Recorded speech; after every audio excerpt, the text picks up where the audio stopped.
membahas tentang buku yang saya baca, 30 Hari Jago Jualan menurut Dewa Ika Prayoga.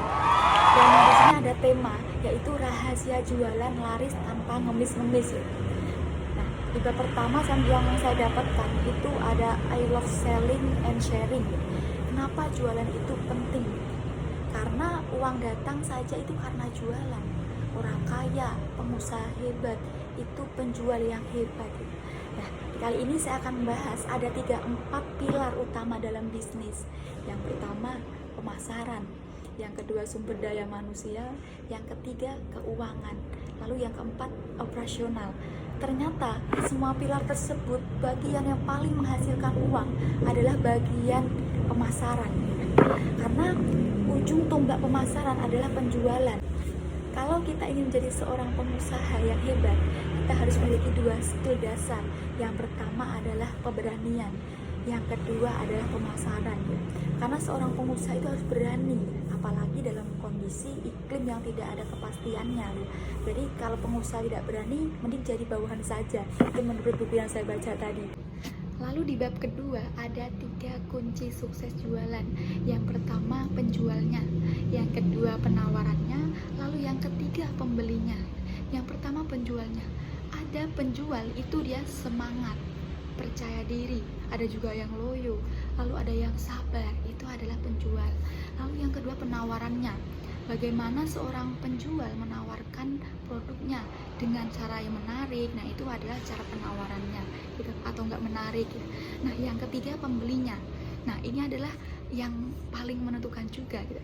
Karena ketika kita sudah memiliki skill menjual dengan baik, penawarannya juga sudah menarik, tapi ketika kita salah target, salah market pada pembelinya, atau yang kita tawarkan kepada pembeli yang tidak punya uang, itu juga akan sia-sia gitu. Jadi jangan sampai kita salah target, salah pasar, atau salah market gitu. Selain itu kita harus juga memahami tipe-tipe penjual. Yang pertama ada D, itu dominan, yang mana ini berorientasi pada tujuan dan tugas. Nah, yang kedua ada I, intim, berorientasi pada tujuan dan hubungan. Lalu yang ketiga S, stabil, itu berorientasi pada hubungan dan proses. Lalu yang keempat itu C, cermat, berorientasi pada proses dan tugas. Jadi kita sebagai penjual itu juga harus memahami kita itu berada di penjual tipe apa. Kita harus memahami tipe-tipe tersebut gitu. Nah, selain penjual, pembeli pun juga ada tipenya, juga sama, ada dominan, ada intim, ada stabil, lalu ada cermat juga.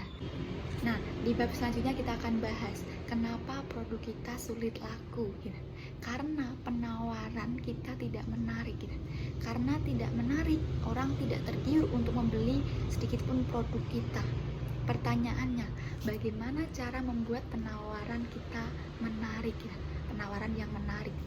Cara membuat penawaran yang menarik itu ada bermacam-macam. Yang pertama, penawaran gratis. Banyakin kita membuat penawaran gratis, menyebutkan kata-kata gratis. Yang kedua, penawaran paket. Yang ketiga, penawaran berupa garansi. Lalu yang keempat, penawaran dengan bonus senilai. Yang kelima, penawaran diskon yang menggoda. Yang keenam, penawaran dengan waktu yang terbatas. Lalu yang ketujuh, penawaran dengan hadiah yang nilainya lebih tinggi dari produk yang kita jual. Oke, yang terakhir kita akan bahas tentang closing. Sebelum closing itu ada tahapan-tahapan jualan.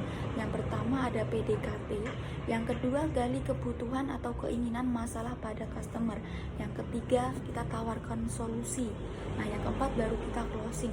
Bagaimana cara kita agar closing dengan baik ya? Nah, sebelum melakukan closing itu ada 2 hal yang harus kita pahami juga.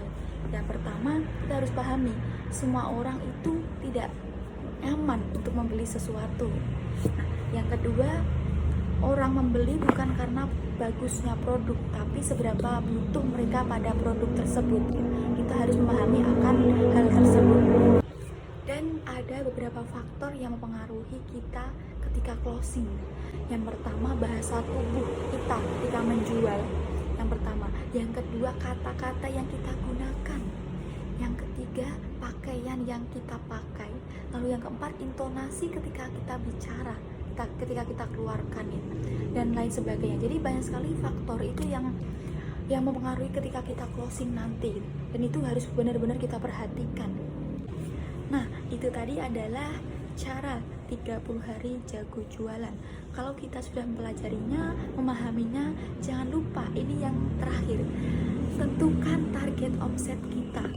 Kalau kita ingin closing setiap hari terus-terusan, kita harus membuat target terlebih dahulu. Jadi jika menetapkan target saja nggak bisa, apalagi mencapainya gitu kan. Jadi harus benar-benar menetapkan target kita dulu gitu. Jadi selain kita mengetahui cara berjualan, cara mencapai jualan kita dengan maksimal, kita harus memiliki target kita juga. Dan itu teman-teman, jadi itu adalah rangkuman yang saya dapatkan dari buku yang saya baca tadi, karya Dewa Eka Prayogo, yaitu 30 hari jago jualan.